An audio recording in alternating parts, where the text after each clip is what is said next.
So you worked at Labatt. How did you then end up in real estate? So I worked at Labatt for 4 years. I was in marketing for about just shy of 9 prior to getting into real estate. And I just was so fed up of, working for someone else, like asking me to go to the bathroom pretty much. And also getting paid fairly horribly when you look at the cost of living. So my dad's a builder. And he's been pushing me to get into real estate since I was probably in my early 20s. But I just didn't feel like the time was right. And I was that rebellious young kid that was like, no, I want to do my own thing. And I don't want you so involved in my business. Yeah. And I just got really, really fed up at Labatt, unfortunately, and took a trip to Portugal and met this little old man who barely spoke English. And we had this great broken conversation.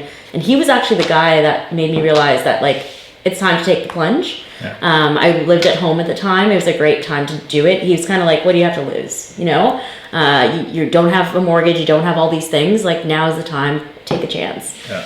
And it was the best chance I ever took because I love it. I love it a lot. Yeah. It's funny because I actually had no plans to ever be in real estate. So what made you get into real estate? Long story short, a realtor cost us the house we really wanted for our first one. And I made a comment about being able to do a better job, and my wife said, prove it. And then you didn't, and you started to sell homes. Just joking. Basically, yes. I'm totally joking. Yeah. It's not 100% wrong. No, then 2 years as an agent, then 14 months as a trainer. Mm-hmm. That's how I met you, when you were a RE/MAX trainer. Yeah. So when you first started the business, were you on your own, on a team? What'd you do? I've always been on my own. I see the value in starting on a team, and now 7 years into it, I kind of wish I had, because it would have given me a lot of the disciplines and just like, you don't know what you don't know. Yeah. And unfortunately, when I started in the business, I joined a brokerage purely based on how much money I had to give them, which was like, let's find the cheapest option. Yeah. It wasn't the cheapest option, but like kind of the middle ground. But unfortunately, in doing that, I also didn't get like the training and the support that I needed as a new agent. So it's not to say that I didn't start off pretty strong, but I also didn't have if I go back and look at my contracts, I would be shocked that there's not something in there that could have got me sued. Yeah. Do you know what I mean? I just didn't know. So I also didn't know how to generate leads. I didn't know how to do any of that stuff. So I kind of wish I did start off on a team, but I never did. I've always been solo, and then just kind of gone from there. So 2.5 years with one brokerage, and then I moved over to RE/MAX, and literally as soon as within the first year starting RE/MAX, my business doubled. So how did you first go about getting clients when you were starting out? You know what? So I just did actually a podcast with David Greenspan and Jess and Drew in Blue Mountain. In Blue Mountain at your conference. Phenomenal conference. It is a fantastic conference. So we kind of touched on it in that podcast, and I didn't even realize it until we were talking about it. But like, a lot of people have a great first year because they spend so much time telling all their friends and their families, like, oh, Charlene's in real estate now, blah, blah, blah. And you get this like influx of business. And then I had nothing. So for the first year, I didn't prospect. I didn't do any of that stuff. I just thought like, wow, this is going to be super easy. Like, people are just going to trust me and come to me and make a lot of money. I mean, I think I made like $110,000 in my first year, which for a rookie is fantastic, right? And so I was like, oh, I got this. It's in the bag. And then my second year in real estate, I made 60. Yeah. So like almost half. And I was just like, oh, okay. This isn't as easy as I thought it was going to be. A little bit tougher. Yeah. So I just, I don't know, like, I tried everything. I tried like cold calling and door knocking and like, there's tons of value in all those things. I'm just not good at that stuff. And like, I'm sure I could get better at that stuff, but I'm just not, right? Yeah. So I got some good advice from a friend's father who's been in the business for about 40 years. And he pretty much said to me, find what you're good at then and just do it. And he's like, you're a very social person. You play on a lot of teams. You have a great network of people already. Mm-hmm. Focus your energy on the people you know and don't worry about the people you don't, right? And that's kind of the philosophy that I've gone forward with, and it's paying off. It takes more time, or it doesn't take more time. It takes equal amount of time as like an online lead or any of that stuff. But it's just about nurturing and building those relationships. So and like stuff like basically that. farming your social circle. I'm farming my social circle, and it's great. And like I play volleyball. I play on 2 teams, and I mean one team is much bigger than the other because it's a pickup league. But my summer team, I've pretty much sold almost every single person on their house, if not 2 or 3. So like those kind of things really have paid off for me. And then obviously, they spread the word, which is great too. Yeah. So you, when you were selling, ended up switching brokerages. So is that the only switch you've made? It's the only switch I've done, yeah. Why? Okay.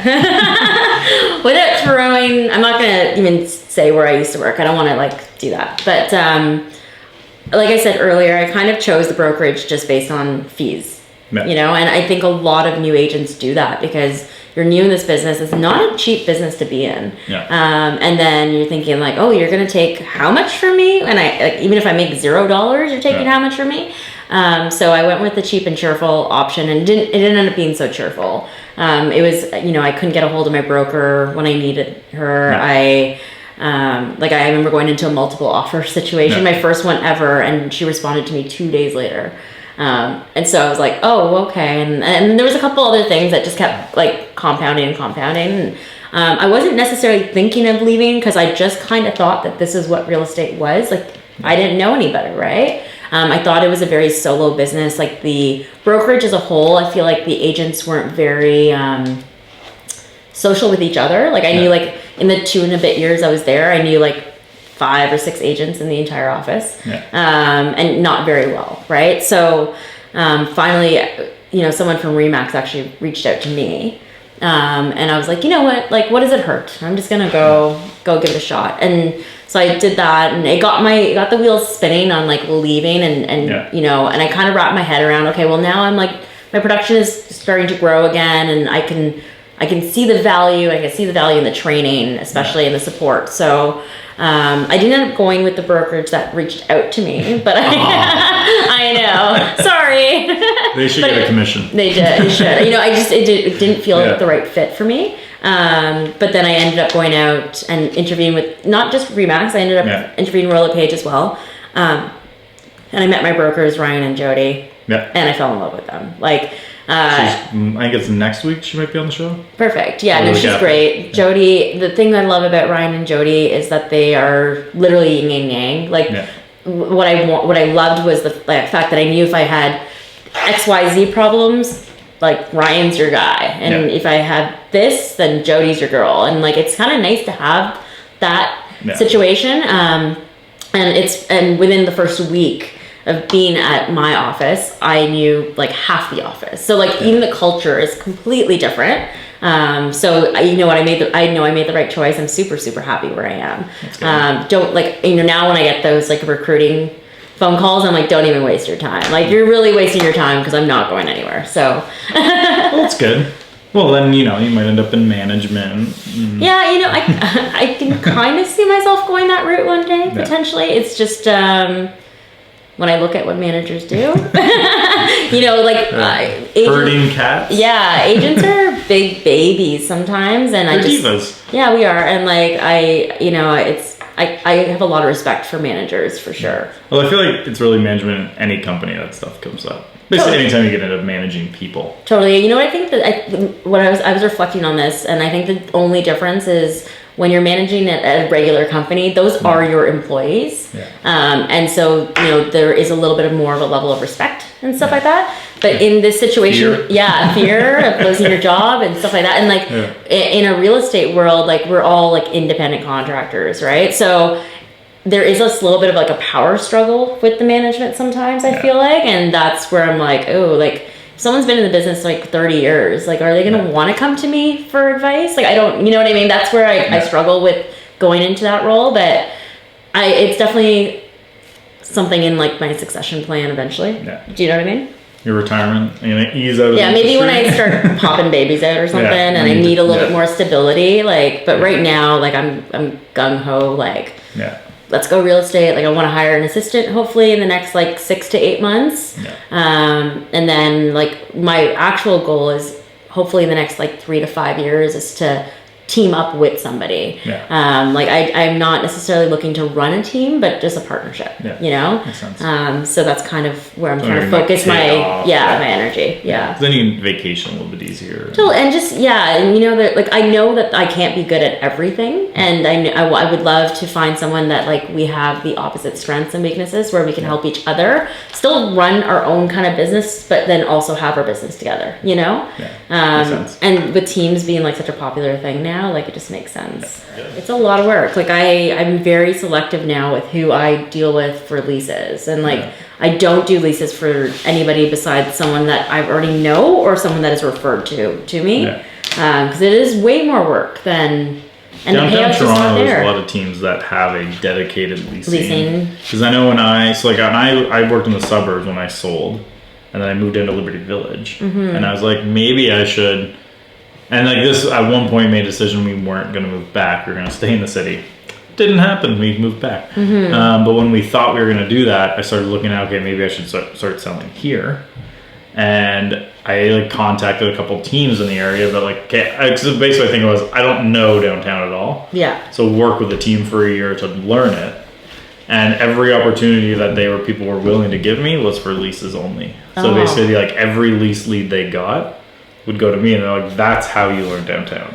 You know what? You just crank out 20 leases a month. When I first started this business, I didn't do my first like buy or sell for 6 months. Like my first 6 months was all leases. Yeah, I think I did like 9 or 10 leases in the first month. Totally. Like I did in the first 6 months. Yeah, I did the same. Like I did a ton of leases. Yeah. It was the best thing I ever did because I cut my teeth, made my mistakes, learned like the dynamic of like, you know, even corresponding with another realtor and like how that all works on something that like of course matters, like leases matter. Yeah. But it's not like someone just spent $900,000 with you and you made those mistakes. Do you know what I mean?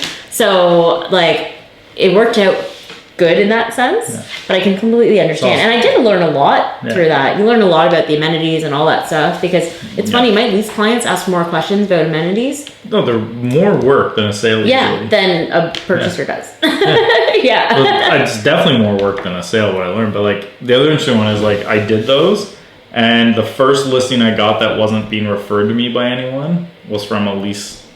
So like and it was a weird one where it's like basically what I used to do is I'd wake up every day and one of the first checks was go check Kijiji and Craigslist for people looking for a rental.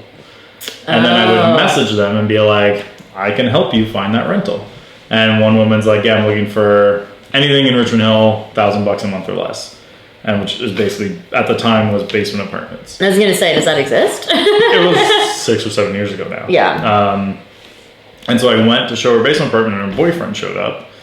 And he's like, yeah, I'm just checking to make sure like where she ends up is good. And as we started chatting, I made one comment and he responded with, oh yeah, I'm actually like, I got a place I have to sell next spring. I was like, oh, do you mind if I follow up with you about that? And he's like, yeah, sure.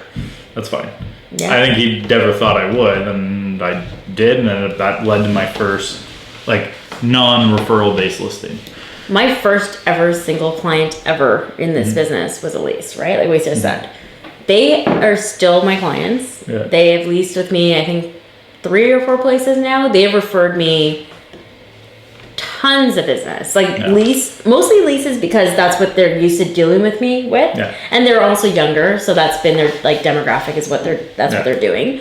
But I've gotten more referrals out of this lease client than out of any client I've ever had. Yeah. So like there's a lot of value in paying attention to those lease clients, you know. That's why I think these big teams too do that, because it gets them into their network, and then when they eventually buy, they have them and you want to be their first point. They've never dealt with a realtor before. Yeah. So like give them a great experience and they're yours for life. Yeah. Especially when there's so many other realtors out there that turn away their business. Yeah.